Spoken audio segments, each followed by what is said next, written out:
예, 오늘 아침에 아주 작은 이런 일이 있었습니다.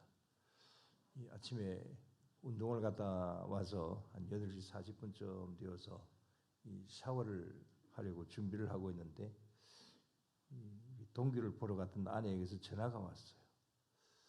동규가 그 유치원에 태워줘야 되는데 빨리 안 오고 뭐 하냐고 그렇게 나름대로 호통을 쳐요. 아니 9시 40분까지 오라 해놔놓고 뭔 소리냐고 그렇게 이야기했더니 언제 9시 40분까지 오라 그러냐고 9시 30분까지 유치원에 도착한다고 했지. 근데 저는 어제 저녁에 분명히 2번이나 9시 40분까지 오라고 그렇게 제가 확인까지 했거든요. 어쨌든 화가 좀 났지만 그러나 급하게 올라갔습니다. 그렇다고 해서 동규 앞에서 뭐 다툴 수는 없는 일이고 또 그 다음에 뭐 별것도 아닌 일이잖아요. 그래서 그냥 아무 말도 하지 않았습니다. 아내도 아무 말을 하지 않더라고요. 아직 누가 잘못했는지 그 잘 모르겠어요. 이런 말씀을 드리는 것은 제가 화가 좀 났던 것은 어디로 갔을까요? 그 화가 어디로 갔을까요? 다 사라졌을까요? 아닙니다. 다 사라진 거 아닙니다. 집에 가서 싸울 줄 몰라요. 요즘 자주 말씀을 드리는 정신분석학의 그 방어기제 이 말씀을 자주 드립니다. 이건 뭐 어떤 공부하는 시간도 아니고 이런 말씀을 자주 드리는 것은 제가 이 공부를 이런 면으로 좀 나름대로 해보니까 이게 성경을 해석을 하고 있다라고 하는 그런 점에서 뭐 성경하고 맞는 것도 있고 안 맞는 것도 있지만 그러나 일치하는 어떤 그런 점들을 이제 예를 들어서 이런 면으로 말씀을 드리는 것인데 뭐 100% 맞지 않는 것일 수도 있습니다. 그러나 말씀에 비추어서 또 뭐 정신분석학이나 또 심리적인 것이나 이런 여러 가지 면으로 말씀을 드리는 것이니까 이 방어 기제 이 면을 이제 오늘 이 시간에도 좀 말씀을 드립니다. 자, 방어 기제 속에서 억압이라고 하는 것이 있습니다. 억제라고 하는 것이 있습니다. 방금 제가 아주 작은 일이지만은 이거 그냥 아무 말도 하지 않고 그냥 이렇게 그것을 억제한 것입니다. 억누른 것입니다. 그건 우리 집사람도 마찬가지겠죠. 그래서 이게 없어졌느냐? 억압을 해서 너 들어가라 화내지 마라 이렇게 억제를 한 그것이 그렇게 해서 사라졌는가? 그거 아니라고 하는 겁니다. 그러니까 제 스스로가 아이고 그래 참자 또 혹시 내가 잘 못 들었을 수도 있는 거니까 그 뭐 작은 일에서 시시비비할 것도 뭐냐 그러면서 제 자아로 이 감정을 억압하고 억제하고 한 것입니다. 제가 잘했죠. 아내도 잘했죠. 그런데 정신분석학의 방어 기제에 의하면 그걸 잘했다고만은 볼 수 없다는 겁니다. 왜냐하면 여기 표를 하나 봅시다. 자, 늘 보여드리는 것이기도 하고 이제 전에는 종합적으로 한 것이고 이제는 조금 그 부분적으로 말씀을 드리는 것인데, 자 항상 말씀을 드립니다. 눈에 보여지는 부분은 뭐라 그랬습니까? 눈에 보여지는 부분은 저 흰 글로 이렇게 써져 있는 거. 맨 밑에 있는 것은 무의식이고 앞에 그 중간에 있는 것은 전의식이고 위에 있는 것은 의식이고 그렇죠? 자, 이 의식 속에 있는 것, 의식은 내가 기억하는 것입니다. 내가 생각하는 것이고 현재 내가 알고 있는 부분입니다. 그 부분에 자아가 있습니다. 자, 저 자아가 하는 일이 뭐냐? 저기 한번 보이면 한번 읽어봅시다. 현실에 기반을 두고 생각과 행동을 조절하는 역할을 한다. 그랬습니다. 그래서 조금 전에 제가 화가 났던 것은 저의 자아로 현실적인 것이니까 이게 자아로 억압과 억제로 해서 없애버렸지만 그러나 그것이 없어진 것이 아니고 밑으로 수면 하로 내려앉았다는 거예요. 눈에 보여지지 않는 것으로 내려앉았는데 그게 어디로 가느냐? 무의식의 영역 안에 있는 이드라고 하는 자리로 갔다라고 하는 겁니다. 자, 이드가 뭐냐? 저것은 무의식, 즉 심리, 그 본능적인 자, 그렇게 되어 있습니다. 이드라고 하면 본능이라고 하는 그런 말이거든요. 자, 그래서 이 사람의 어떤 본능적인 면으로 이렇게 잠재되어 버렸다. 수면 하로 깔아앉아 버렸다라고 하는 거죠. 그래서 없어진 것이 아니고 이게 내면 속에 이제 들어가 버렸다는 거죠. 그러니까 그 아침에 그 화는 억압하고 억제했다고 없어진 것이 아니라 조금 전에 말씀을 드린 대로 무의식의 자리로 들어갔다. 그러다가 어떻게 되느냐? 나중에 비슷한 사건이 생겨지게 되면 나도 모르게 여기에 이 이드라고 하는 본능의 자리에서 이게 툭 튀어나와 버린다는 거예요. 그러면 이렇게 말을 하게 됩니다. 지난번에 그러더니 또 그러네. 당신 정말 왜 그래? 이렇게 목소리가 좀 높여진다라고 하는 겁니다. 이거 제가 하는 이야기가 아니고 저게 저 이론으로 볼 때 그렇다라고 하는 겁니다. 그리고 그것까지 또 억압을 해버렸다? 그러면 그게 자꾸만 억압을 하게 되면 그래서 그것이 각종 스트레스가 되게 되고 그 다음에 신경성 질병이 나중에는 생겨지기도 한다. 제가 예를 든 것은 그건 뭐 아주 작은 것이니까 그건 뭐 그렇지 않겠지만 그러나 큰 것이나 이런 것은 이제 그렇게 된다라고 하는 겁니다. 이런 것이 방어 기제 속의 억압과 억제가 가지고 오는 그런 영향이다. 그래서 억제하고 억압하는 것이 반드시 좋은 것만은 아니다. 그러나 화를 내라, 치고받고 해라 이런 이야기 절대 아닙니다. 오늘 본문의 다윗의 경우를 봅니다. 자, 여러분 이 다윗의 일생을 보면 얼마나 화가 나는 일이 많았습니까? 젊었을 때 정말 억울한 일이 있었죠. 다윗은 이제 어렸을 때에 이제 이 골리앗을 이겨서 나라를 구했습니다. 그래서 사울왕의 사위가 되었습니다. 그러나 사울왕의 시기와 질투로 쫓겨다니는 신세가 되었습니다.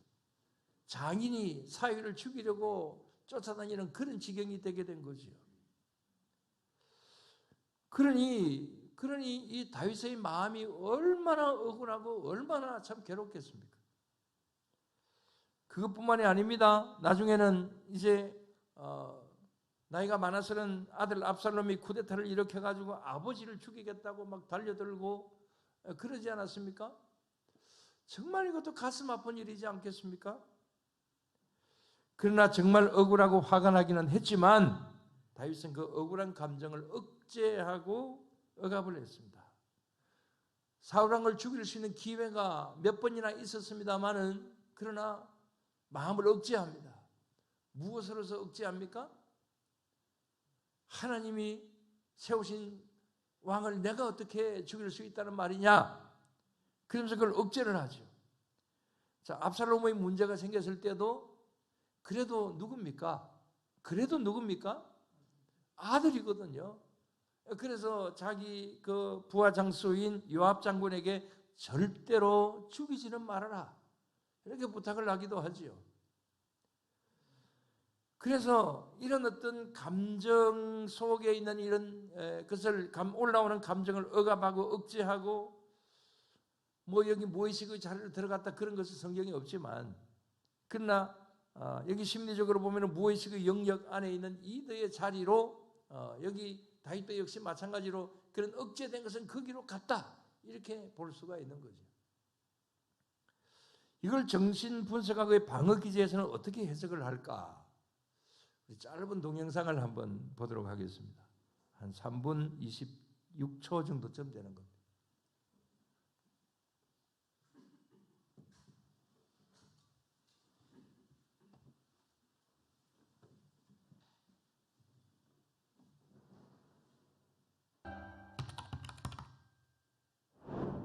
키보드의 삭제 키를 누르는 것처럼 가끔 우리는 우리를 괴롭히는 감정들이 한꺼번에 삭제되길 원하기도 합니다. 컴퓨터 데이터를 지우는 것처럼 감정을 머릿속에서 지워버리는 방법이 있을까요? 의식적인 노력으로도 감정을 억제할 수 있을까요? 감정을 없애려고 노력하는 형태의 방어 기제는 크게 세 가지입니다. 바로 부정, 억압, 억제입니다. 이 세 가지 방어 기제는 모두 우리의 마음속에 생겨난 원치 않는 감정을 지워버리고 감정이 없던 때로 되돌리기 위한 수단입니다. 이 세 가지 방어 기제는 어떤 점이 비슷하고 어떤 점이 다를까요? 자아 심리학에서는 여러 가지 방어 기제를 세 가지 성숙도에 따라 분류합니다. 여기서 말하는 성숙이란 발달선상에서 나중에 등장한다는 것을 의미하므로 성숙하다고 좋고 비성숙하다고 나쁜 것은 아닙니다. 가장 원초적으로 감정을 지우는 방법은 부정입니다. 부정은 분명히 인식된 정보들을 무시함으로써 불편한 감정과 생각을 없다고 받아들이는 방어 기제입니다. 원치 않는 마음의 일부분을 분열시키고 내 것이 아닌 셈 치는 것입니다. 자아 발달 단계상 가장 초기에 만들어지는 형태이기 때문에 어린 아이들에게서 쉽게 볼 수 있습니다. 예를 들어 배변 교육을 받은 아이가 기저귀에 변을 봐놓고 아니야 라고 외치며 우기는 사례를 들 수 있습니다. 행동 역시 변을 보지 않은 것처럼 행동합니다. 의식적으로 변을 봤지만 아이가 느끼는 수치심, 분노는 현실을 분열시키는 것입니다. 감정을 없애는 또 다른 방법은 억압입니다. 억압은 분열에 기반을 둔 방어들보다는 좀 더 발달된 자아 기능을 기반으로 합니다. 때문에 조금 더 현실적이고 적응적인 형태를 띠고 있습니다. 억압은 원치 않는 생각이나 감정을 무의식 속에 가두는 과정입니다. 억압은 과정의 억압이 될 수도 있고 생각의 억압이 될 수도 있습니다. 예를 들어 부모님이나 친구가 크게 다쳤을 때 아무 감정이 들지 않는 경우가 있습니다. 분명히 슬퍼해야 하는데 아무 감정이 느껴지지 않고 오히려 멍해지거나 때로 더 차분해지기도 합니다. 하지만 억압된 감정은 단지 의식에 닿지 못할 뿐 누가 봐도 슬퍼하고 있거나 분노하고 있음을 알 수 있을 만한 행동을 하고 있는 경우도 많습니다. 감정과 생각을 덜어내는 가장 성숙한 방법은 억제입니다. 성숙한 방어 기제라는 뜻은 자기 존중감을 높이는 형태로 발현된다는 뜻으로 고통스러운 감정을 포용하는 방법입니다. 원치 않는 마음의 일부분을 분명히 인식하고 인지하되 거기에 휩싸이지 않도록 자신의 반응을 조절한다는 뜻입니다.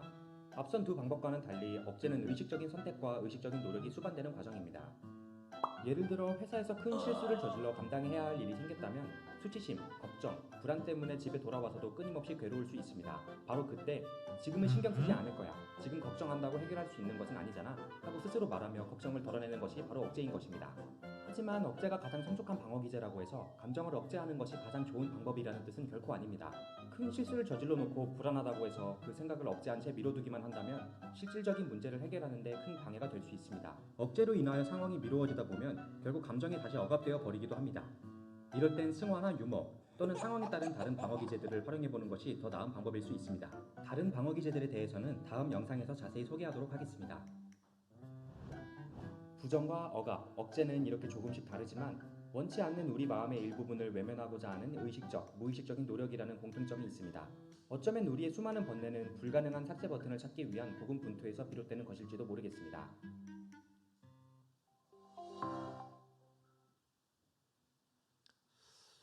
예.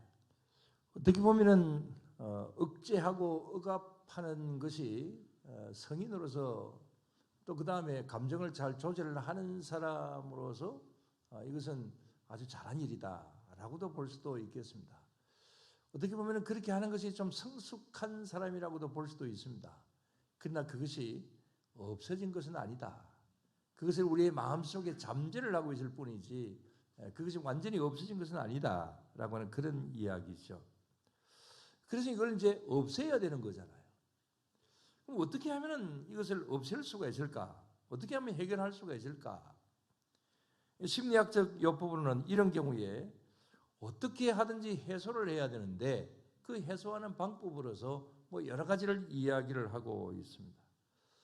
아주 간단한 방법으로는 해소를 해야 되는데 그것은 당장 화가 났을 때 하지 말고 상대방을 보고 상대방이 기분이 좋을 때 그럴 때 찾아가서 말하는 방법, 그러면 서로 잘 해소를 할 수가 있다.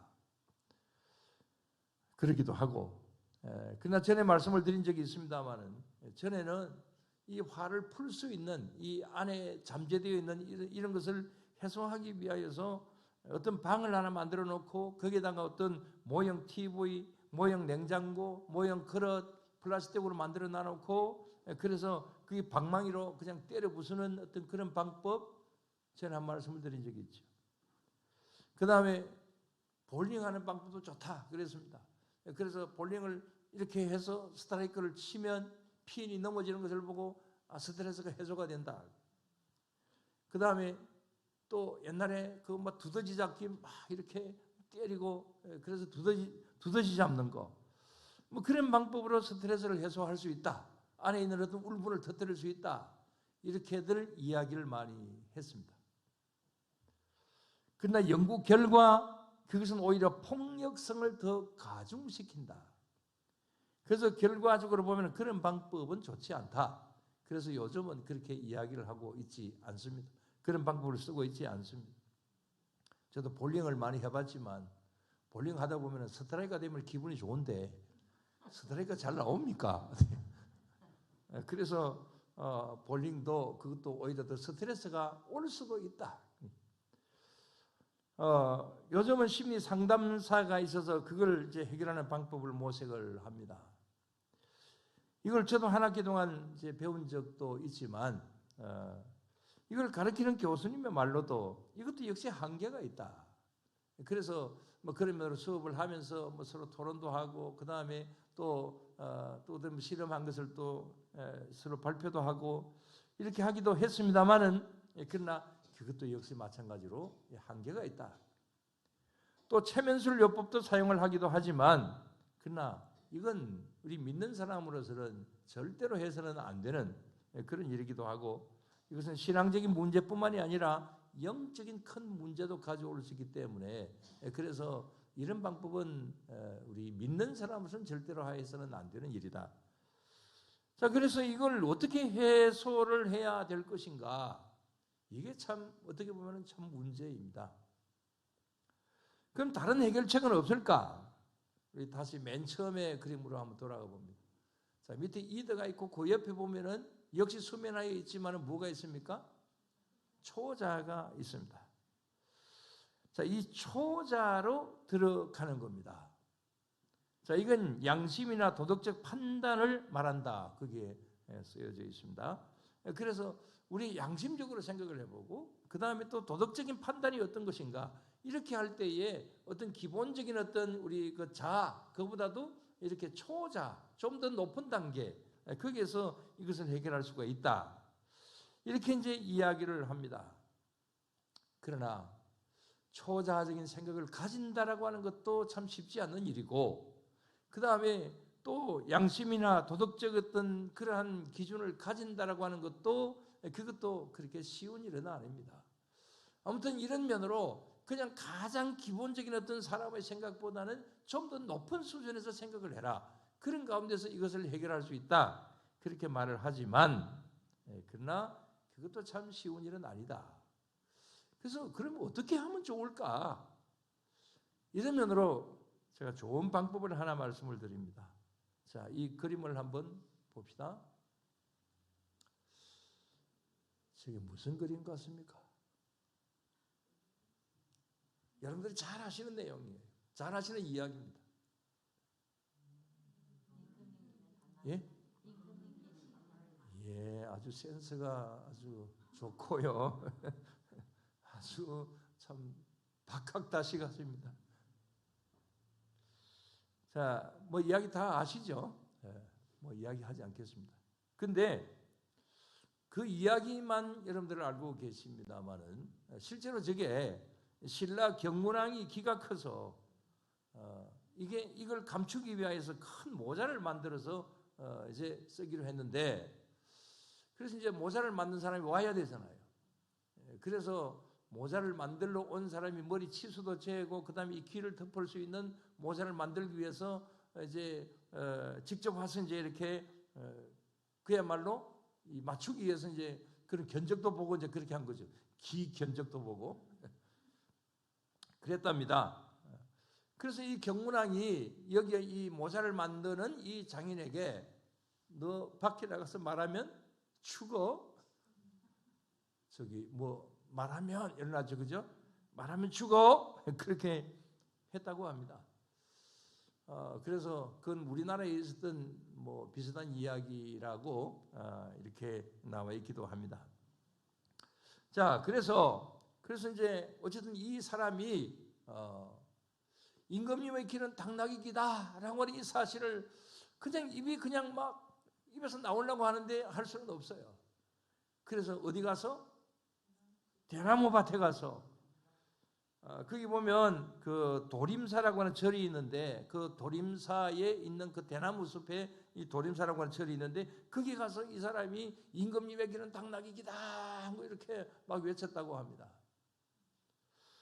이게 뭐 다른 나라 이야기, 다른 나라의 그 이야기인 줄 알았는데 우리나라에도 이제 이런 일이 이제 있었답니다. 근데 이걸 이제 뭐 이건 뭐 이야기 속에 나오는 이야기고, 그러나 이게 어떤 심리학적인 분석으로 이제 이야기를 하자면 내 마음 속에 말하고 싶은 거, 내 마음 속에 이렇게 막 스트레스로 남아 있는 거, 억눌린 거 이걸 확 풀어놓을 때에 이게 해소가 될 수 있다. 뭐 이 이야기잖아요. 근데 이걸 이제 말씀을 드리는 것은 이걸 가장 잘할 수 있는 사람이 누구냐? 바로 우리 믿는 사람들이다. 이 사실을 말씀을 드리기 위해서입니다. 오늘 앞에 쭉 이야기했던 건 다 잊어버려도 좋습니다. 지금 제가 이 시간에 말씀을 드리는 거, 우리가 가장 잘할 수 있다. 우리 믿는 사람이 가장 잘할 수 있다. 임금님의 길은 당나귀 기다. 이런 식으로 이야기할 수 있는 거 우리는 분명히 할 수 있다. 오늘 본문의 내용을 봅니다. 본문 내용이 뭡니까? 아까 다윗의 억울한 점 여러 가지 말씀들을 드렸습니다. 뭐 사울왕에 쫓기는 거, 아들 압살롬이 어땠고, 그 다음에 또 뭐 친구도 배신하고, 뭐 이런 여러 가지 일들 속에서 다윗의 그 마음이 정말 아프고 억울하고 그랬죠.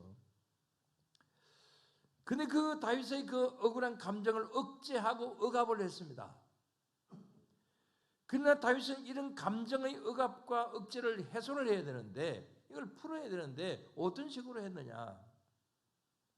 가장 어떤 심리적인 면으로 본다고 한다면은 이 마음 속에 있는 것을 누구에게 가져간 겁니까?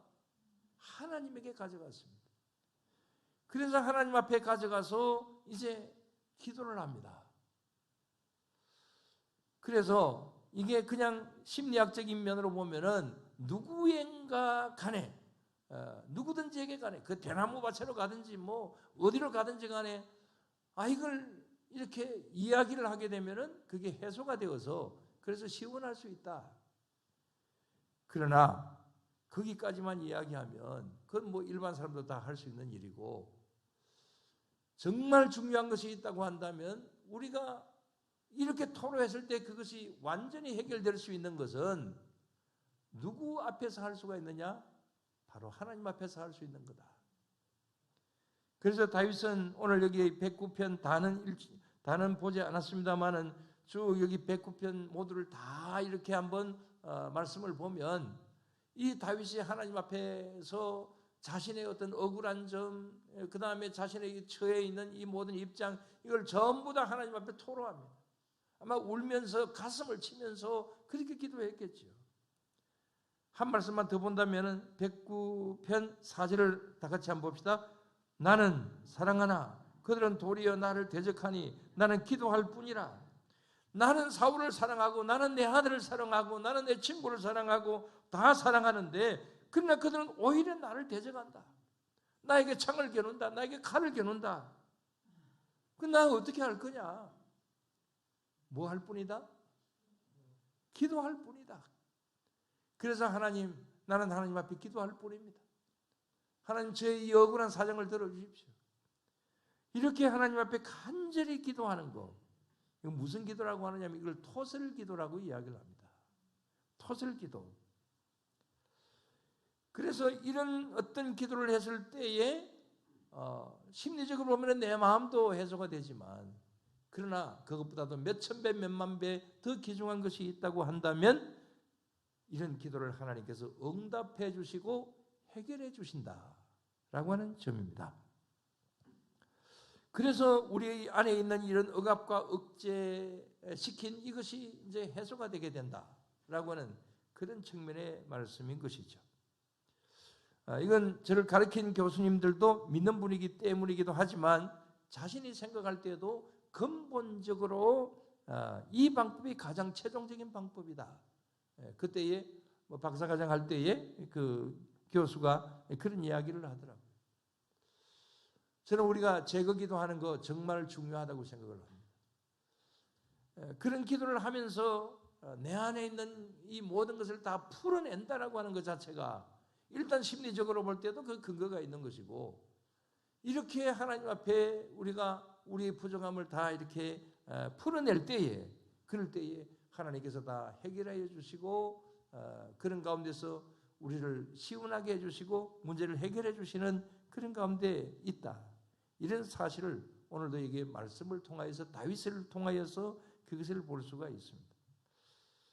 마지막으로 마태복음 11장 28절을 읽고 마치겠습니다. 화면을 봅시다. 다 아시죠? 수고하고 무거운 짐진 자들아 다 내게로 오라. 내가 너희를 쉬게 하리라. 우리는 수고하고 무거운 짐을 가지고 있습니다. 어쩌면 이런저런 여러 가지 일들로 인하여서 내 안에 나도 모르는 사이에 이것이 내 안에 그 이더적인 부분이든지 초자적인 부분이든지 이런 어떤 부분에 나도 모르게 쌓여져 있는 어떤 이런 것이 있을 수 있습니다. 그래서 내가 알고 있고 내가 짐지고 있는 수고하고 무거운 짐도 있지만 내 안에 있는 나도 잘 모르는 어떤 마음의 무거운 짐, 그것이 무엇인지도 나는 어느 정도 있는지도 나는 분간을 잘 못하지만 그래도 나에게 있는 거, 이런 것을 우리가 다 이제 내려놓아야 되는 것이죠. 그래서 수고하고 무거운 짐진 자들아 다 내게로 오라. 내가 너희를 쉬게 하리라. 오늘도 기도하는 시간에 주님 앞에 이런 어떤 면으로 기도하고 다윗처럼 또한 기도하고 그런 가운데서 주님께서 주시는 쉼을 얻을 수 있는 그런 가운데 있을 수 있게 되기를 주의 이름으로 축원합니다. 기도드리겠습니다. 하나님 아버지 감사드립니다. 주님, 저희들을 주님의 백성으로 삼아주시고 믿지 않는 사람들이 할 수 없는 기도를 할 수 있게 하시고 믿지 않는 사람들이 찾지 않는 하나님을 찾을 수 있게 하여 주시고 하나님 앞에 우리의 이런저런 여러 가지 일들을 아뢰를 수 있게 하신 것, 그것 주님께서 저희들에게 주신 복인 줄로 믿습니다. 하나님, 오늘도 이 시간 아버지의 이름을 부르며 주님 앞에 나온 사랑하는 성도님들에게 하나님의 크신 은혜로 함께해 주시고 우리의 눈에 보이는 어떤 여러 가지 문제나 내 안에 있는 나도 모르는 그런 문제나 그 모든 것을 다 해소시켜 주시고 그것을 다 제거시켜 주시고 그래서 문제를 해결하여 주시옵소서. 그래서 그야말로 수고하고 무거운 짐진 것들을 다 주 안에서 다 내려놓고